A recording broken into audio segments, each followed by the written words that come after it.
The most successful people on earth are not playing the same game as you. They know things about human psychology, dark things, that nobody teaches in school, in any book, or in any course. And once I show you what those things are, you will never see powerful people the same way again. Before we get into the tactics, let me be real with you. Dark psychology is not about manipulation for evil. It's about understanding the hidden mechanics of human behavior.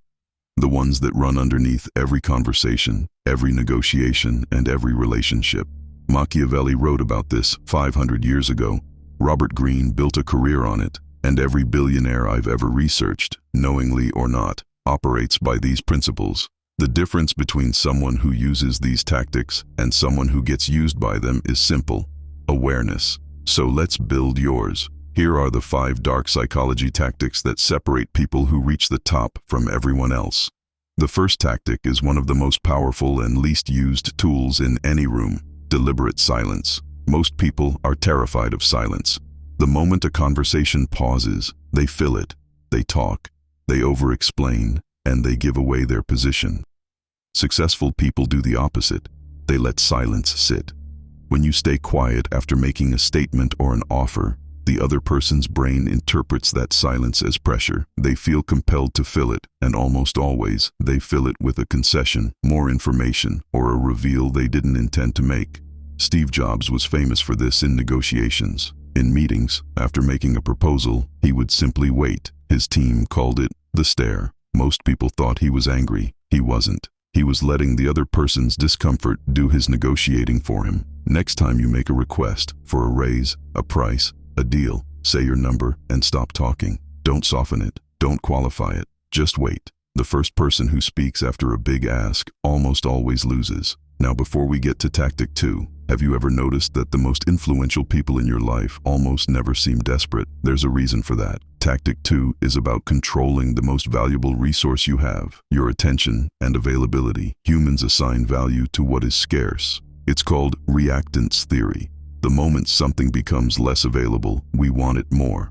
This applies to products, to relationships, and, critically, to people. The most powerful people in any room are never the most available ones. They don't reply instantly. They don't clear their schedule for everyone, not because they're rude, but because their time is genuinely allocated at a high level, and that scarcity signals status.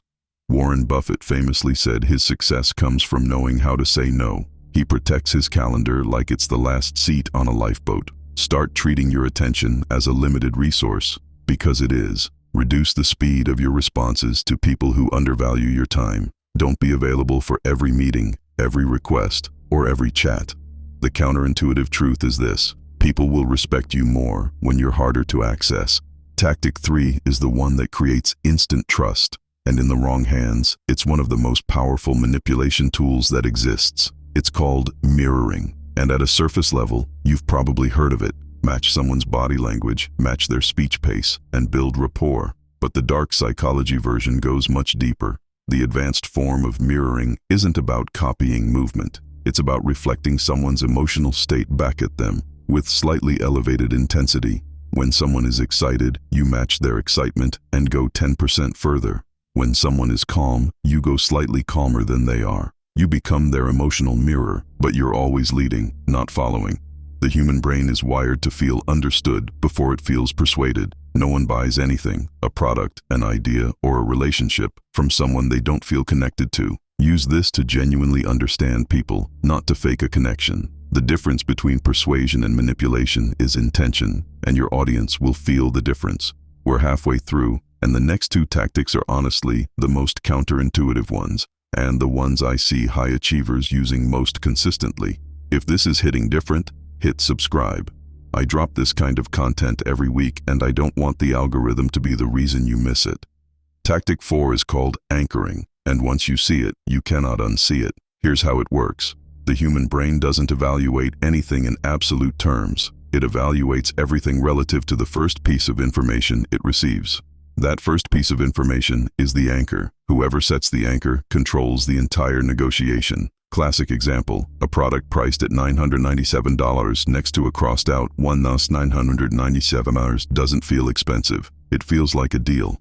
The anchor was set at 1,997, so 997 feels like savings. The actual value is irrelevant. The anchor is everything. Elon Musk uses this at a macro level constantly. He announces stretch goals, putting humans on Mars, a 40-hour battery range, Neuralink curing paralysis in 5 years. Even when he misses by 80%, the anchor he set makes the actual outcome look ambitious. He's not lying. He's anchoring. In your next salary negotiation, ask for 30% more than you actually want. In your next project pitch, present the biggest possible version of the idea first. Whatever you actually want to land on, anchor above it. The conversation will never be the same. The last tactic is the one nobody talks about in dark psychology content because it seems like the opposite of dark. It's strategic vulnerability. Here's the uncomfortable truth.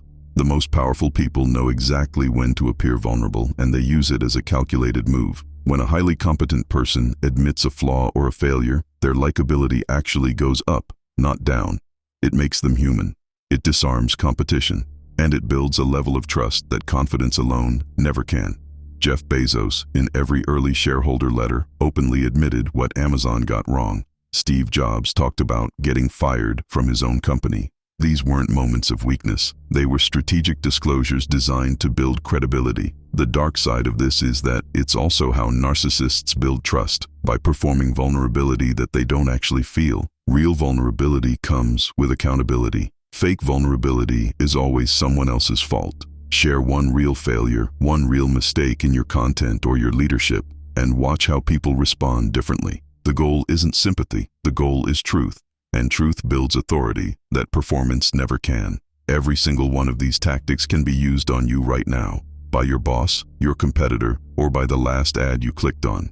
And if you don't know they exist, you have no defense against them. But more importantly, when you use them with integrity, with the genuine intention to create value rather than extract it, they become the foundation of real influence. The most successful people aren't the most talented, they're the most psychologically aware, and you just got 5 steps closer.